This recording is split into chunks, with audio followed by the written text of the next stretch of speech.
to learn about what you can do. John, I'm going to throw this question out to you. This comes from Marcy. She's a local realtor here. She grew up in Montana in this area, Kalispell. Derek, you're welcome to weigh in. Her concern is, and she literally said, driving past Albertsons downtown Kalispell, she's seen a lot of homelessness. And she was concerned over the summer. She saw the homeless there, and she sees what other states are doing, like Oregon and Washington, actually providing clean needles and support for the homeless as it relates to the promotion of their drug problems and setting up bathrooms for them and all these other things. How do we eliminate or not allow that type of homelessness to happen here in Montana? Wow. Well, if I had a definitive answer to homelessness, I wouldn't be an obscure legislator from Northwest Montana. But the first ingredient to reduce homelessness is, of course, have a booming, prosperous, optimistic economy. Okay, jobs. When people have economic hope, they have, many of the features that produce the isolation and desolation and depression that lead to homelessness is eliminated. And I would offer to you that simple economic prosperity will dramatically reduce the number of people that are homeless. We all know people get in trouble. They get whatever happens, that they get in trouble. And then you get what I call into a suicide cycle or a suicide spiral. Things go downhill. And when things start going downhill, of course, then people begin to engage in policies or responses that only take you deeper and deeper down into the chasm. Okay, so the first thing is we as policymakers, we as concerned citizens need to do everything possible to get our economy producing and optimistic and energetic. Now, certainly, some of the homeless have other issues. The second thing, of course, and we all know, and it's a serpent under the table oftentimes when we discuss that, and that is unhealthy addictions. Everyone has an addiction of some kind, okay? I'm fond of saying that Olympic champions are, by definition, abnormal. They got an abnormal brain. By the price they're willing to pay in order to be a tremendously successful athlete. But that's socially acceptable. But everyone has an addiction. But personally destructive addictions, of course, are at the source of many of our homeless issues.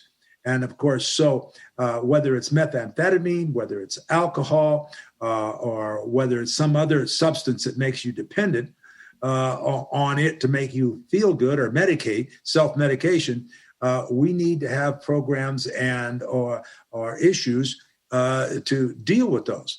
Now, government is not the answer here. Government is engaged families and churches are the best solution to those issues. And I would offer certainly a private governmental partnership dealing with those issues is probably more productive than straight government programs, because we all know how they end up. They just only take taxpayers' dollars, and more of it goes to fund government bureaucrats than it does to help those people in need. Okay, so we need charity. We need charity, and there's a difference between charity and welfare. Okay, welfare is with a government mandating and stealing from one to give to another. That's welfare. Charity is where you are commanded by your Lord to be generous and go out and help the widows, the orphans, and the poor.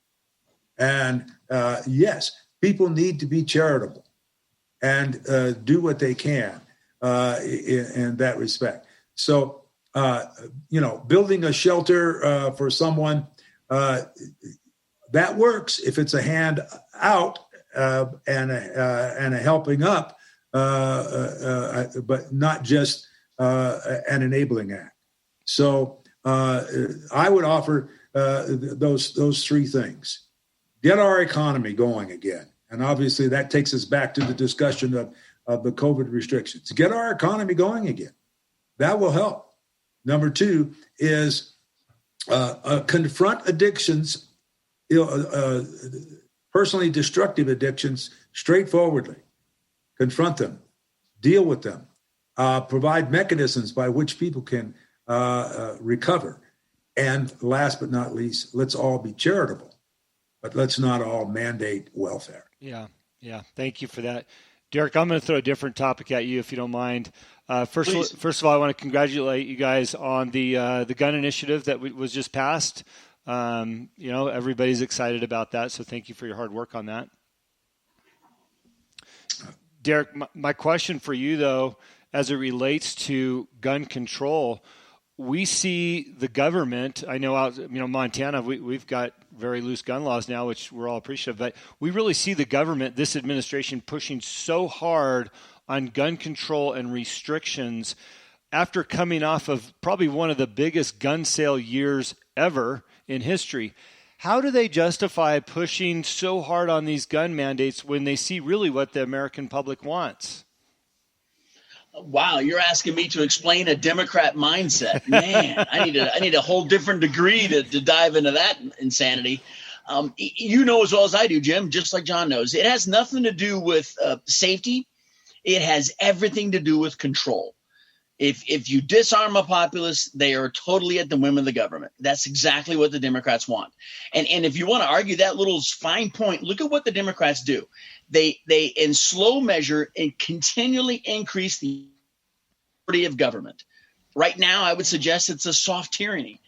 And there's no mechanism in their mindset with which they say, okay, we've gotten to this level. This is good. This is where we need to be. No, it's always the next step. It's always more.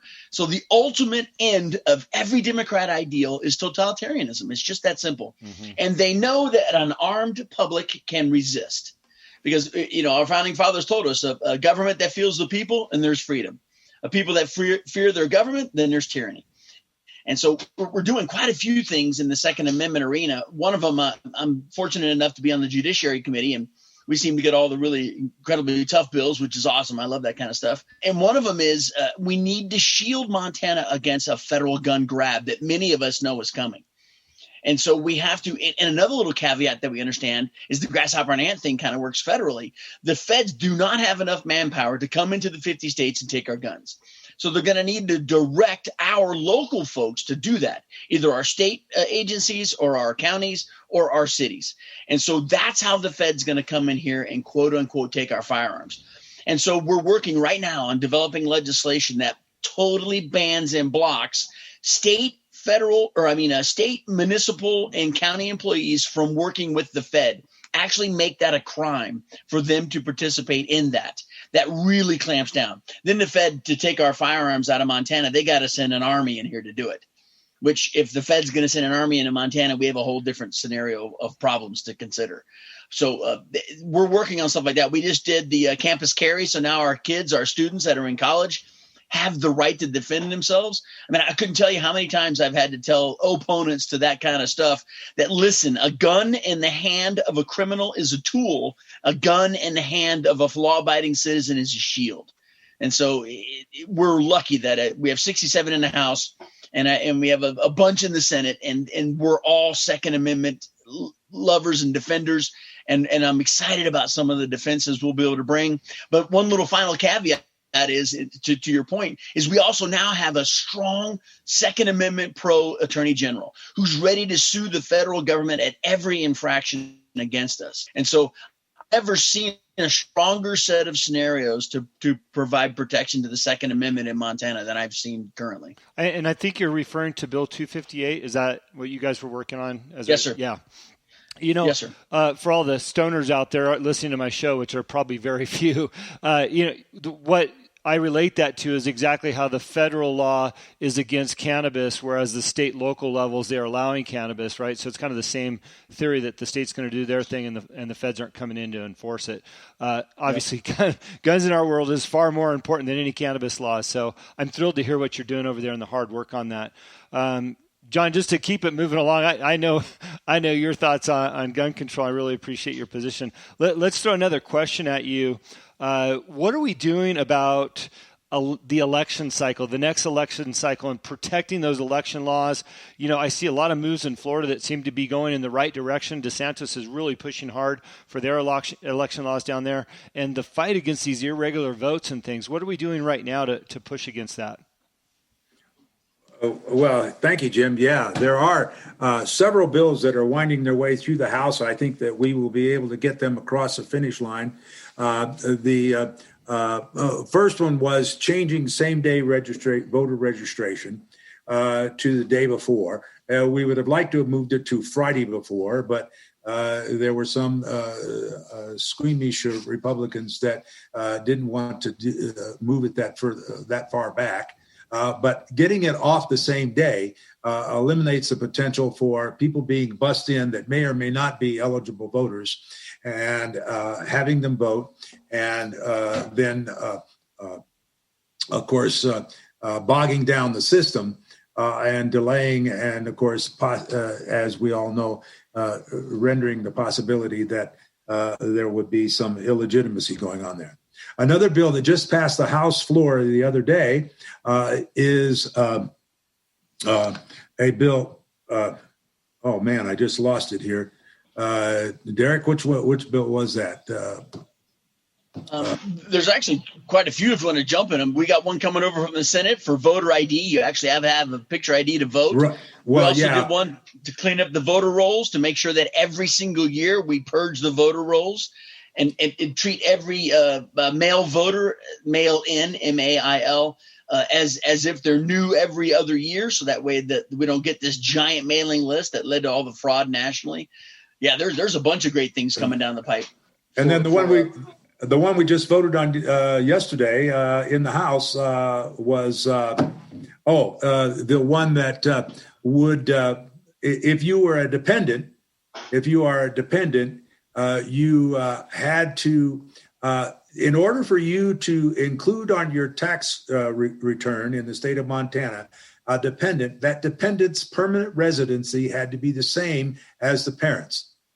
Okay, this was designed to prevent people from being declared a dependent and then voting in the community and voting for various tax policies that were not in keeping with the values of the community. And of course, we're talking specifically of college students here who live in Bozeman or Missoula, vote for high property taxes, et cetera, and then leave. If you are a dependent, if your parents are carrying you as a dependent, that must be your permanent address, and you can vote absentee in the same community as your parents. And we've got some other things too. We have a lot of out-of-state students that come into Montana, spend 6 months, get the in-state tuition, and then there's evidence that many of them are voting in their elections back home, and they're voting in their elections in Montana. We have a piece of legislation coming through that says if you're found to have done that, which we are empowering our Secretary of State to research, if you're found to have done that, then you will never pay in-state tuition in Montana again. You always will pay out-of-state, because that'll do two things. It'll either make you comply, or you'll leave and go back to that state where you should be voting. Yeah. And so, yeah, there's a bunch of really good, aggressive educational, or I should say the election type reforms coming. I'm pretty excited about those. Good, guys. And don't forget the one that creates the greatest angst for Democrats: voter ID. Yeah. Amen. Voter ID, which it seems like a no-brainer, but of course they call voter ID an attempt to suppress the vote. Yeah. And we all know that that's a red herring.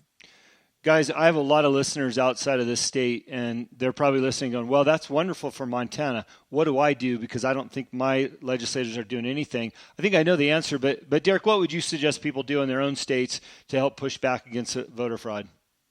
Vote with your feet. If your state's screwing up, get the heck out of it, man. If you can't fix it, if you're working hard to fix it and nothing's happening to fix it, like the good folks in Pennsylvania, if I lived in Pennsylvania, I couldn't be more upset with what they did. They totally cheated and stole that thing. And if I had been working in the apparatus of Pennsylvania for years and years and years, that would have been the last straw. I would vote with my feet. And so the second component is In Montana, we're lucky because it's such a small little state. I mean, look at Jim right here. You've got two guys that are state representatives right here on your show. And I go to the Flathead. You could be at Sykes. I could be at Sykes. Boom, we're talking. Yeah. All of a sudden, we'd have 9 neighbors set up, and boom, we're all talking. So there's an easier access to your legislators here. And so it's unfortunate in those other states.